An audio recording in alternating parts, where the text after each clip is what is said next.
मेरे घर वाले भेदभाव करते थे। वो मेरी वालदा जो है अभी भी मुसलमानों के घर खाना हकीक जानती हैं, तो उनसे वो थोड़ा बचती हैं कि मुसलमानों के घर का नहीं खाऊंगी, सको सुबह वाली बातें रखती हैं। वो ईमान लाए, उनका नाम पहले विष्णु था, अब अब्दुल वाहिद है, और कई हैं, एक का नाम महेश था, वो मोहम्मद आमिर है, बहुत लोग हैं इंशाल्लाह। उनसे भी कोई ऐसा वाक़या शायद भी आपकी ज़िंदगी में पेश आया हो जब आप इस्लाम से पहले थे या इस्लाम के बाद, कि जो बहुत आपको ऐसा हो, जो बहुत जिसके जज्बात जुड़े हों आपके साथ, जो है कोई ऐसी बात पेश आई हो? हाँ, इस्लाम से पहले तो नहीं पेश आया, क्योंकि इस्लाम से पहले तो मैं इस्लाम को जानता ही नहीं था। बिस्मिल्लाहिर्रहमानिर्रहीम। अस्सलाम वालेकुम दोस्तों, उम्मीद है आप सब खैरियत से होंगे। अल्लाह आप सबको ऐसे ही खुश रखे। दोस्तों, ये बात तो किसी से भी ढकी छुपी नहीं है कि इस्लाम ही एक वाहिद दीन है जो इस वक्त सबसे तेज़ी से फलता और फूलता हुआ नज़र आ रहा है। इसी को देखते हुए कई मज़ाहिब या धर्म के लोग इस्लाम की इस कामयाबी से जलते भुनते रहते हैं, लेकिन इस्लाम का कुछ भी नहीं कर पाते। तरह तरह के प्रोपागेंडा भी करते हैं, लेकिन ये उन्हीं पर बैकफायर कर जाता है। पर इस्लाम और भी ज़्यादा तेज़ी से फैलने लगता है और इनके पास सिवाय पछताने के कुछ नहीं रह जाता। दोस्तों, आज भी हम एक ऐसे भाई की स्टोरी लाए हैं जिन्होंने अपना हिंदू धर्म छोड़कर इस्लाम को कबूल किया है। वो अपनी वीडियो में बताते हैं कि वो पहले एक कट्टर हिंदू हुआ करते थे और अपने धर्म को बहुत ही अच्छे से फॉलो करते थे, लेकिन जब उनके एक मुस्लिम दोस्त ने उन्हें मुसलसल 1 साल तक इस्लाम की दावत दी तो इनको भी इस्लाम से मोहब्बत हो गई और इन्होंने इस्लाम को कबूल कर लिया।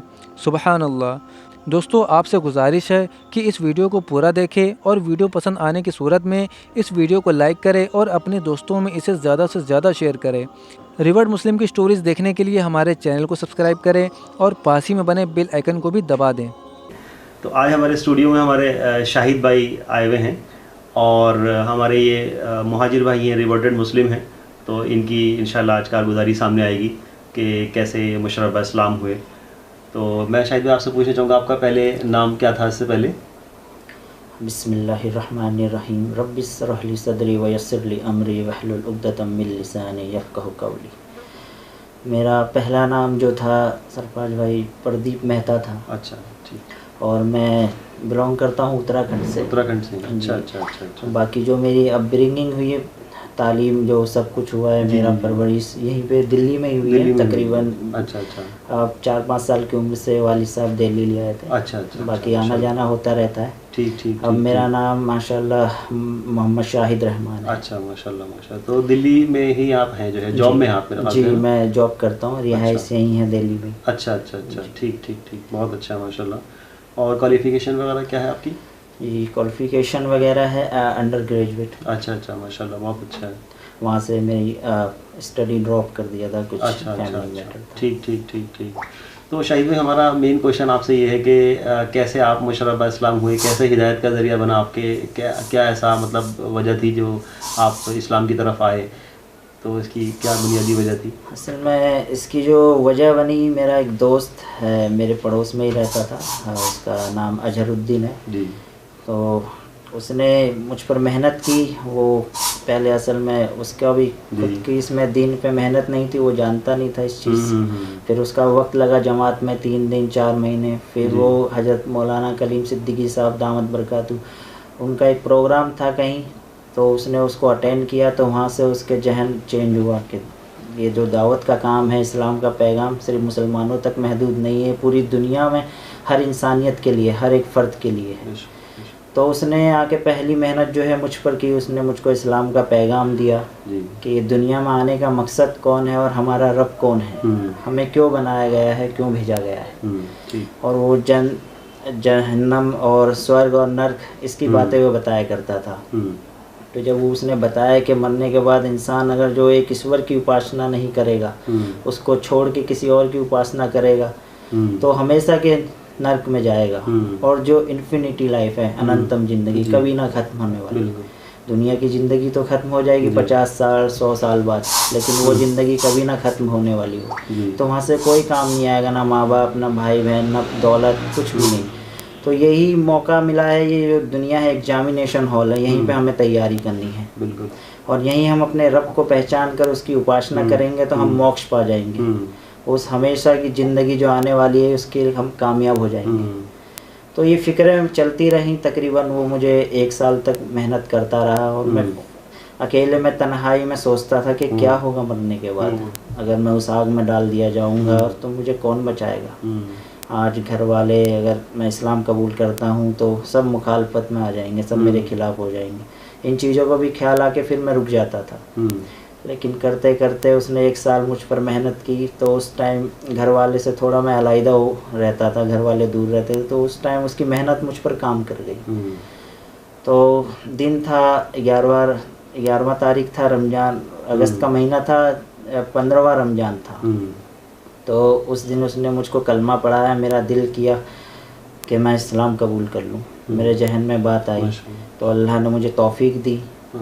तो उस पहला 15वां रमज़ान था, उसने कहा रोज़े रखने के लिए रखे। मैंने कहा हाँ मैं रखूँगा, मेरा दिल करता है। मैंने 15वां रोज़ा रखा और उस दिन मैंने कलमा पढ़ा उसके हाथ से। उसने कलमा पढ़ा है, पहली नमाज उसने मुझे फजर की पढ़ाई अपने साथ। हालांकि आता नहीं था किस तरह नमाज पढ़ते हैं। उसने कहा था जैसे जैसे मैं करूँगा वैसे वैसे अरकान अदा करना, तो उस तरह किया। तो करते करते फिर इस्लाम मेरे दिल में घर कर गया। लेकिन फिर भी एक सगो सुबह रहता था कि मैं सही कर रहा हूँ कि गलत कर रहा हूँ। हाँ, कहीं मैं गलत तो नहीं हूँ, क्योंकि मैं उस इस्लाम को मैं पूरी तहकीक नहीं कर पाया था। मेरे जो दोस्त थे और हिंदू दोस्त थे, तो मेरे मुखालफ आए, तो उन्होंने बहुत ऑब्जेक्शन उठाया। उन्होंने कहा कि इसको पैसे दिए हैं 50,000 रुपये, 1 लाख रुपए, इसलिए मुसलमान हुआ है। और जो मेरा दोस्त था अजहरुद्दीन, उस पर भी सवालात किए कि इसने इसको पैसे दिलाए हैं, इसका माइंड वॉश कर दिया है, इसने ब्रेन वॉश कर दिया है। तो इस तरह की बातें चलती रही। वो बातें मुझे बहुत तकलीफ़ दे लगती थी, लेकिन फिर भी मैं जमा रहा। मैं तहकीक करता है, लेकिन जहन 2 तरफा भागता था उस वक्त कि मैं सही हूँ कि गलत हूँ। लेकिन फिर मैं उससे जो भी कुछ जहन में कुछ डाउट होता था, उससे मैं क्लियर करता था कि ऐसी बातें हैं, ये इसका क्या मायना है, ये ऐसा क्यों है। उस टाइम में बहुत धार्मिक टाइप का था। मेरे घर में अक्सर लड़ाइयाँ होती रहती थी। मंगलवार को मेरी वालदा जो है वो दिन कोई मानती नहीं है। किसी भी दिन वो जो नॉनवेज बना लेती, तो मैं उसके मुखालिफ था कि हिंदुओं में मंगलवार को पूजा का दिन होता है, उस दिन आप नॉनवेज बनाती हैं। तो उनसे मेरी लड़ाई होती थी इस चीज़ को लेकर। तो बहुत धार्मिक मिजाज था मैं। लेकिन मैं उसके साथ साथ बहुत नरम मिजाज भी था कि किसी की बात को मैं जल्दी एक्सेप्ट कर लेता था। तो ये इसका फ़ायदा मुझे यहाँ हुआ कि नरम मिजाजी का फ़ायदा ये पहुँचा कि मुझे अल्लाह ने इस्लाम दे दिया। अगर मैं सख्त मिजाज होता तो शायद इस्लाम का एक वजह ये भी होती कि मैं ना होता इस्लाम में। तो अल्लाह को ना जाने मेरी कौन सी अदा पसंद आई, जिसके तो फिर अल्लाह ने मुझे ईमान की दौलत से नवाजा। माशाल्लाह माशाल्लाह। तो फिर ईमान की दौलत से नवाजा। फिर मैं नमाज़ें चोरी छुप के पढ़ता था। मैं एक जगह जॉब करता था, तो जुमे की नमाज़ के लिए मैं जाता था। मेरे एक दोस्त था इकराम नाम से, तो वो जुमे की नमाज़ के लिए ऑफिस से वो आता था ये मस्जिद में। तो मैं उससे कह दिया करता था जब तू नमाज़ के लिए निकले मुझे फ़ोन कर देना, मैं आ जाऊँगा। तो चोरी छुपके से ऑफिस से मैं निकल जाता था नमाज़ के लिए। फिर ऐसे करते करते मैंने नमाज़ें सीखी, धीरे धीरे करके फिर नमाज़ें पढ़नी। नमाज ऐसा लगता था उस टाइम वक्त के जैसा, एक वक्त में बरकत सी एकदम वो हो गई थी। कैसा लगता था मेरा शेड्यूल बहुत टाइट सा हो गया, क्योंकि 5-5 नमाजें, क्योंकि इस्लाम की हकीकत उस टाइम तक और दिल में नहीं आई थी। तो ऐसा लगता था नमाजें 5-5 कैसे, और मेरा वक्त सिमट के रह गया था। तो बहुत भारी सा लगता था नमाज़ पढ़ना। तो धीरे धीरे ऐसी नमाज़ पढ़ी, तो अब नमाज कुछ बिना नमाज पढ़े बेचैनी हो जाती है। नमाज नहीं पढ़ता तो बेचैनी सी लगने लगती है कि मेरा कुछ अधूरा रह गया। तो इस तरह करते करते फिर मेरा जहन बना जमात में जाने का। तो 3 दिन की जमात में गया। तो जो जमात में साथी थे वो बहुत अच्छे लोग थे। तो उन्होंने काफ़ी मोहब्बत और प्यार दिया। उसमें मेरे वालिद निस्बती भी थे, जो अब मेरे ससुर हैं, उस टाइम तक नहीं थे। तो उन्होंने खूब प्यार दिया। और भी साथी थे उसमें, एक हमारे साथी और थे रेहान नाम है, तो उन्होंने कुर्ता पजामा ला के दिया। उस टाइम में साहिब हैसियत नहीं था कि मैं कुर्ता पजामा भी खरीद सकूँ। तो उन्होंने वो कुर्ता पजामा दिलाया मुझे मार्केट से। तो दिल में एक मोहब्बत जागी। एक साथ बैठ के हमने खाना खाया।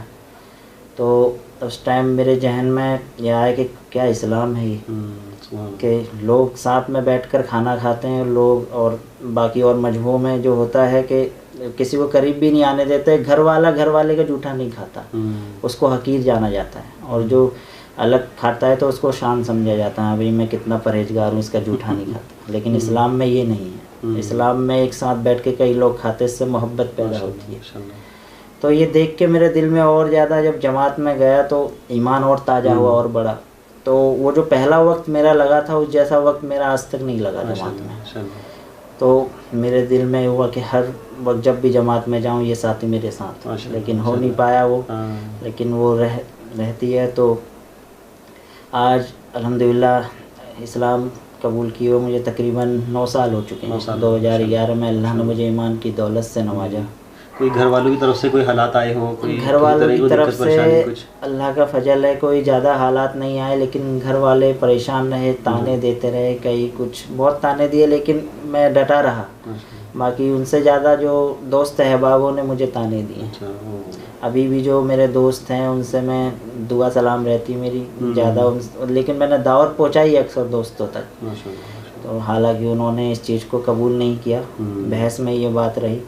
और मेरा एक दोस्त तो यहाँ तक हो गया, तो वो पूरा मेरे पीछे ही लगा रहता था कि किस तरह इसको वापस करूँ मैं। तो हर तरह से वो मेरे पीछे लगा रहता था, लेकिन मैं इतना जम गया था तो लास्ट में हार मान गया। उसने कहा मैं कोई इतना चैलेंज से कहता हूँ, कोई और मुसलमान हो जाएगा हिंदू तो मैं उसको वापस बैक कर लूँगा, और लेकिन अब मैं तुझे नहीं कर सकता। वो हार गया था, वो जान गया था कि मैं जम गया हूँ इसमें, अल्लाह ने जमा दिया था।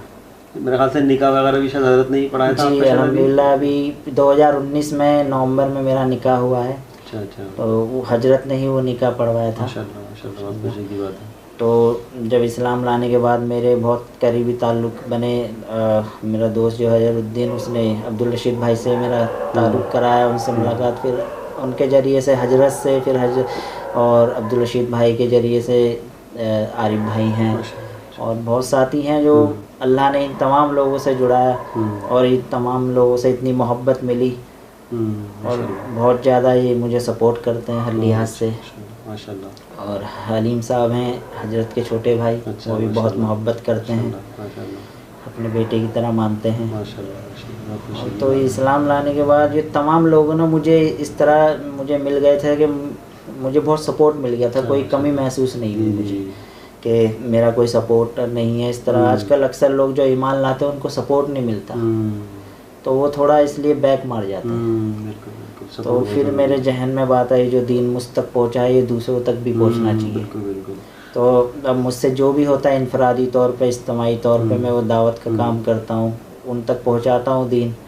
और अल्हम्दुलिल्लाह बहुत कई मेरे दोस्त अहबाब हैं जो ईमान लेकर आए हैं। मेरे अकेले की मेहनत नहीं थी उसमें, इज्तिमाई मेहनत थी। मेरे वालिदैन निस्बती हैं, उनकी भी मेहनत रही उसमें, और मेरे दोस्त हैं उनकी भी मेहनत रही। तो ईमान लाए, उनका नाम पहले विष्णु था, अब अब्दुल वाहिद है, और कई हैं, एक का नाम महेश था, वो मोहम्मद आमिर है। बहुत लोग हैं, इंशाल्लाह उनसे भी। कोई ऐसा वाक़या शायद भी आपकी ज़िंदगी में पेश आया हो जब आप इस्लाम से पहले थे या इस्लाम के बाद, कि जो बहुत आपको ऐसा हो, जो बहुत जिसके जज्बात जुड़े हों आपके साथ, जो ऐसा कोई ऐसी बात पेश आई हो? हाँ, इस्लाम से पहले तो नहीं पेश आया, क्योंकि इस्लाम से पहले तो मैं इस्लाम को जानता ही नहीं था, क्योंकि मैं मुसलमानों के साथ उठना बैठना था, प्यार मोहब्बत था, लेकिन मैं किसी के साथ भेदभाव नहीं था मेरा। मेरे घर वाले भेदभाव करते थे, वो मेरी वालदा जो है अभी भी मुसलमानों के घर खाना हकीक जानती हैं, तो उनसे वो थोड़ा बचती हैं कि मुसलमानों के घर का नहीं खाऊंगी, सको सुबह वाली बातें रखती हैं वो। तो मेरा शुरू से ऐसा नहीं था।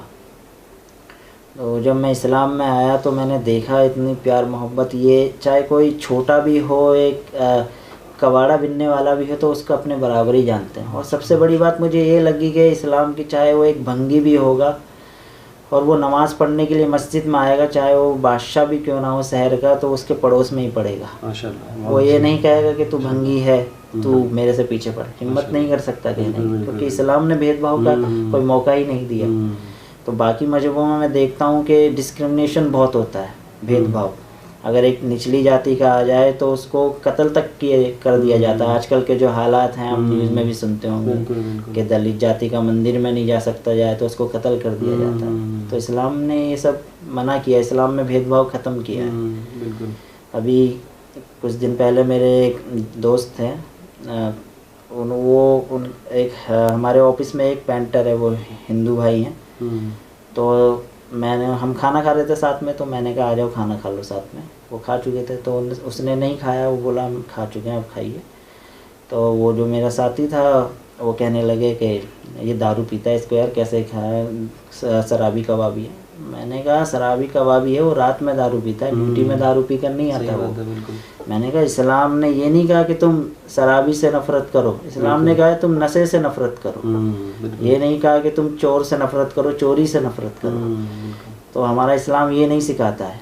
हम ऐसा करेंगे तो जल्द हमारा दोस्त होगा और वो इस चीज़ से मुतासिर होगा। यही तो किरदार है। हमारे नबी ने कई साल दावत का काम किया, लोगों को इस्लाम की बातें पहुंचाई, 70 मरतबा एक के दरवाजे पे गए, लेकिन वो इस्लाम नहीं लाया। जब किरदार और अखलाक पेश किया तो लोग ईमान में आए। तो ये इस्लाम जो असल जो मुतासिर होता है लोग किरदार और अखलाक के बिना पे होता है। किसी को आप 100 बार मरतबा कह दें वो इस्लाम नहीं लाएगा, अगर आप उसको किरदार पेश कर दें तो इस्लाम ले आएगा। अभी मेरे एक दोस्त हैं, मेरे करीबी रहते हैं, वो कारगुजारी बता रहे थे। वो एक शख्स को दावत देने के लिए उन्होंने घर पे बुलाया था, वो RSS से उनके ताल्लुकात थे, तो उसको दावत दी कई मरतबा, लेकिन उसके जहन में बात नहीं बैठी। काफ़ी डिबेट चलती रही कई दिन तक। जब उनके घर पे एक पोस्टमैन आया था, वो अक्सर कई सालों से आता है, वो हिंदू भाई है। तो वो अपनी बैठक में बैठे हुए थे, तो चिट्ठी आई थी, वो लेने गए।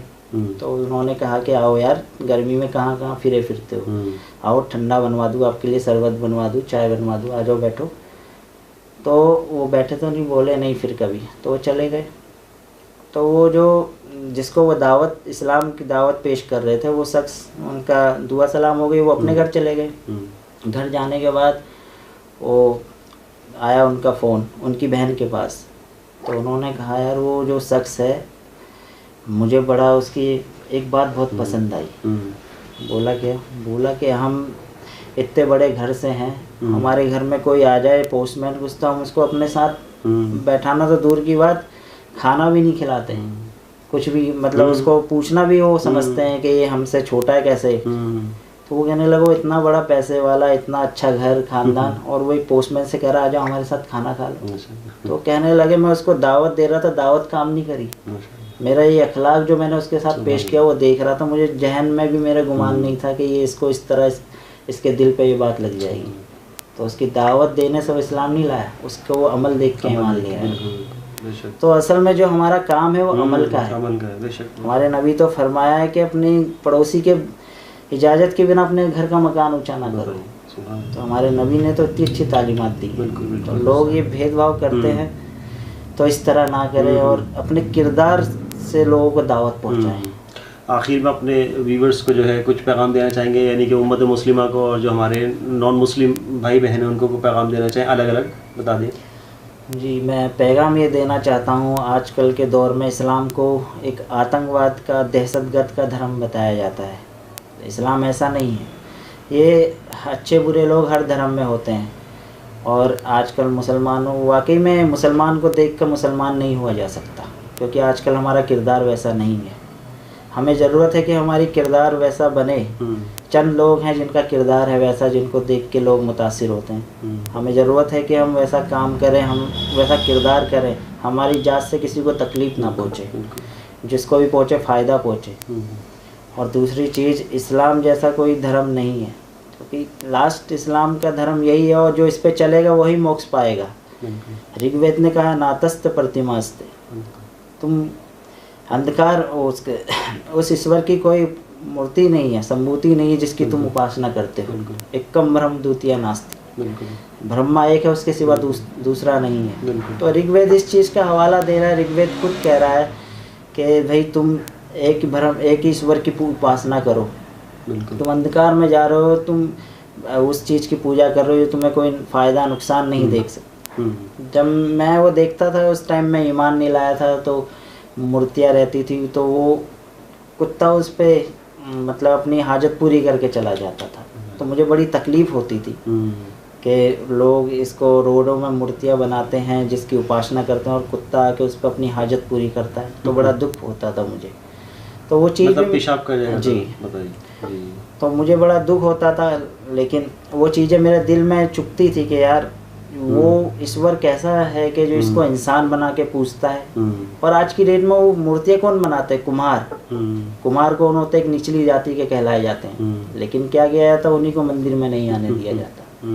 बिल्कुल। तो होता तो ये था कि उनको पहले आना दिया जाता। उनकी बनाई हुई मूर्ति को पूजते हैं लेकिन उसको नहीं पूजने देते। तो ये भेदभाव का है। उस रब को कोई बना नहीं सकता, वो निराकार है। उसने हमको बनाया, हमें उसको बनाने की जरूरत नहीं है। तो ये लोग अपनी जहन से सोचे, हमारे रब ने हमें इतना नॉलेज, इतना इल्म दिया है, यही चीज़ सोचे और अपने धर्म की किताबें पढ़े, तहकीक करें कि हमारा धर्म है क्या। लेकिन हम तहकीक नहीं करते, लोगों की बातों में आ जाते हैं। मैं तो ये हिंदू भाइयों से ये कहना चाहता हूँ कि पहले आप अपने धर्म की किताबों को तहकीक करें, उसको पढ़ें, फिर जाके आप कुरान पढ़ें। बिल्कुल। तो इंशाअल्लाह उम्मीद है आपको इसके तुफैल हिदायत मिल जाएगी। और मैं भी दुआ करूँगा इंशाअल्लाह। और हम सबको, पूरे उम्मत मुस्लिमा जितनी है, उन सबको चाहिए कि दीन का पैगाम पूरी दुनिया में लेकर चले। और हमारे नबी का ये काम है और इसी के बिना पे ये हमें सौंपा गया है कि जो दीन तुम तक पहुँचाए वो लोगों तक पहुँचाया जाए। आज हम एक कप चाय तो पीते हैं, लेकिन पूरे मोहल्ले की बात होती है, लेकिन ये नहीं होती कि एक शख्स को दावत दी जाए। तो हमें फ़िक्र करनी चाहिए। आज के जो हालात हैं इसी वजह से हैं। जब हम अपने काम मकसद से फिर जाएंगे तो हम पे अल्लाह उससे बेहतर कौम हम पे मुसल्लत कर देगा। अल्लाह ने तो कहा है जब तुम अपने मकसद से फिर जाओगे तो मैं तुमसे बेहतर तुम्हारे मुकाबलों में ला खड़ा करूँगा। आज वही हो रहा है, क्योंकि हम अपने मकसद से फिर चुके हैं। तो हमें ज़रूरत है अपने मकसद को जानने की और अपने काम को अंजाम देने की। जो ये पैगाम जो हम तक पहुँचाए, दूसरों तक पहुँचाए और अमन और शांति का पैगाम पहुँचाए। इस्लाम दहशतगर्दी का धर्म नहीं है, अमन और शांति का धर्म है। बेशक। और ये लोग तब जानेंगे जब हम इसको दूसरों तक दावत देंगे। बिल्कुल। और अनकरीब वो फिर हमारे दोस्त होंगे इंशाअल्लाह। तो शाहिद भाई बहुत बहुत शुक्रिया आपका, आपने वक्त निकाला माशाल्लाह, अपना कीमती वक्त। अल्लाह जज़ाए खैर दे आपको। अस्सलाम वालेकुम। वालेकुम अस्सलाम।